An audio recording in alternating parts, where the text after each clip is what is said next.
Bienvenidos a un nuevo episodio de Construyendo el Nuevo El Salvador. Esta ocasión volvemos a lo que será la nueva Fiscalía, una edificación que consolidará varias dependencias de la Fiscalía General de la República de El Salvador, buscando un incremento en la mejora de la calidad de la atención y los procesos que esta entidad del Estado realiza.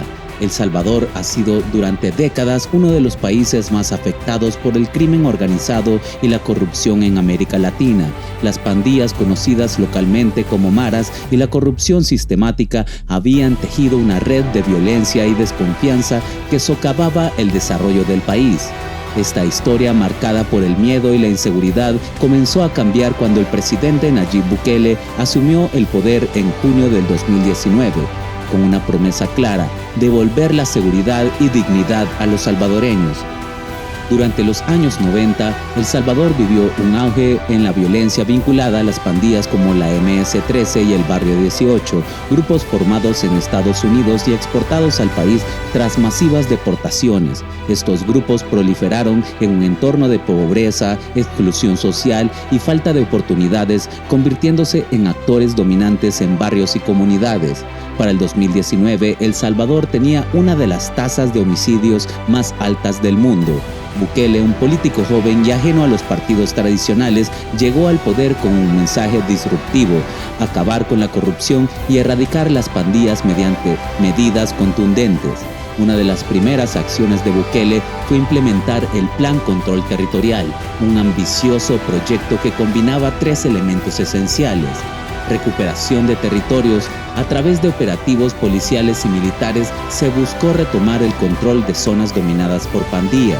Inversión social. Se prometieron mejoras en educación, salud y programas para jóvenes en riesgo.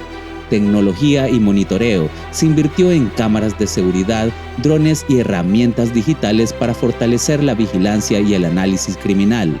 En marzo del 2022, tras un repunte en los homicidios, Bukele pidió a la Asamblea Legislativa declarar un régimen de excepción. Esta medida permitió suspender ciertos derechos constitucionales como el derecho a la defensa y la inviolabilidad de las comunicaciones, facilitando detenciones masivas. Desde entonces, más de 75,000 personas han sido detenidas bajo sospecha de pertenecer a pandillas. El discurso del presidente Nayib Bukele y su gobierno ha estado marcado por una narrativa contundente. Los derechos de las personas honradas deben prevalecer sobre los derechos de los criminales. Esta visión ha sido el eje central de sus políticas de seguridad, especialmente en el marco de la lucha contra las pandillas. Bukele ha argumentado que el derecho a la vida, la seguridad y la tranquilidad de la mayoría de los salvadoreños no debe ser vulnerado por el actuar de una minoría violenta. En este contexto, la prioridad del Estado es garantizar que las familias trabajadoras, los estudiantes y todos aquellos que respetan la ley puedan vivir sin temor. El gobierno sostiene que durante años las pandillas y el crimen organizado impusieron un régimen de terror en comunidades enteras, cobrando extorsiones, asesinando y sometiendo a la población. Frente a esto, Bukele ha defendido que los derechos humanos deben tener un enfoque diferencial, donde el bienestar de las víctimas y de la sociedad en general prime sobre las garantías para los delincuentes.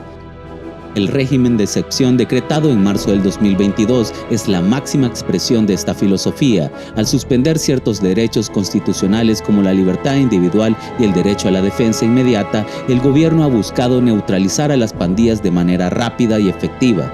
Bukele ha reconocido que estas medidas son extremas, pero ha defendido su legitimidad argumentando que el fin justifica los medios. En situaciones extraordinarias como la crisis de seguridad que vivía El Salvador, se requieren acciones contundentes. El sacrificio temporal de derechos es necesario para alcanzar una paz duradera. Según esta visión, al reducir drásticamente el poder de las pandillas, el país podrá recuperar el orden y restituir las garantías constitucionales en mejores condiciones.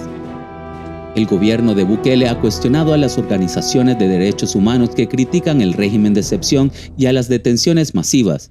Para el presidente es fundamental redefinir el concepto de derechos humanos. Los derechos no son absolutos. Según esta lógica, los derechos de los criminales, como el derecho al debido proceso, no pueden ser utilizados como un escudo para evadir la justicia. La justicia para las víctimas debe ser prioritaria. Las familias que han perdido seres queridos o que han vivido bajo el yugo de las pandillas tienen derecho a una vida libre de miedo. En uno de sus discursos, Bukele mencionó: ¿dónde estaban esos defensores de derechos humanos cuando las pandillas asesinaban a miles de salvadoreños? Esta frase resume el argumento del gobierno. No se puede permitir que la protección de los derechos de los criminales comprometa la seguridad del resto de la población. Dentro de este contexto, la construcción de la nueva sede de la Fiscalía General de la República no es solo una infraestructura más, sino un símbolo y una herramienta fundamental para asegurar que el proceso de justicia de El Salvador sea sólido y eficiente. Este imponente edificio, ubicado en una zona estratégica de San Salvador, representa el compromiso del país con un sistema judicial que responda a las demandas del presente y esté preparado para los desafíos futuros. En los últimos años, la FGR ha desempeñado un papel crucial en el marco del Plan Control Territorial y el régimen de excepción. Miles de capturas, investigaciones complejas y la búsqueda de responsables de actos criminales han puesto a prueba su capacidad operativa. Sin embargo, el incremento en el volumen de casos ha evidenciado la necesidad de modernizar su infraestructura, optimizar recursos y fortalecer la coordinación interinstitucional. La nueva sede surge precisamente para responder a estas exigencias, centralizando operaciones y brindando condiciones adecuadas para que los fiscales y el personal administrativo puedan desempeñar su labor con eficacia. La nueva sede, aún en construcción, es un proyecto ambicioso que busca ser un modelo de modernidad y eficiencia judicial. Algunos de sus aspectos más destacados incluyen centralización de operaciones, infraestructura tecnológica de vanguardia, espacios para atención ciudadana, capacitación y profesionalización del personal. La consolidación de esta nueva sede refuerza 3 pilares fundamentales en el proceso de la justicia salvadoreña: el fortalecimiento del Estado de Derecho, el combate efectivo a la corrupción, el apoyo a la seguridad ciudadana. Si logra cumplir su propósito, se convertirá en un garante de la sostenibilidad de las reformas actuales, consolidando el legado de la guerra contra las pandillas y la corrupción. Sin embargo, el éxito dependerá no solo de la infraestructura, sino del compromiso ético y profesional de quienes la habiten. En la última instancia, el verdadero triunfo será cuando cada salvadoreño pueda confiar en que la justicia es accesible, imparcial y efectiva. Sin más que agregar, les agradecemos su sintonía y los invitamos a estar pendientes de nuevas producciones de Grow Media El Salvador, suscribiéndose al canal y activando la campanita. También pueden colaborar convirtiéndose en miembros. Esto nos ayudará a mejorar nuestras producciones. Hasta pronto y que Dios los bendiga.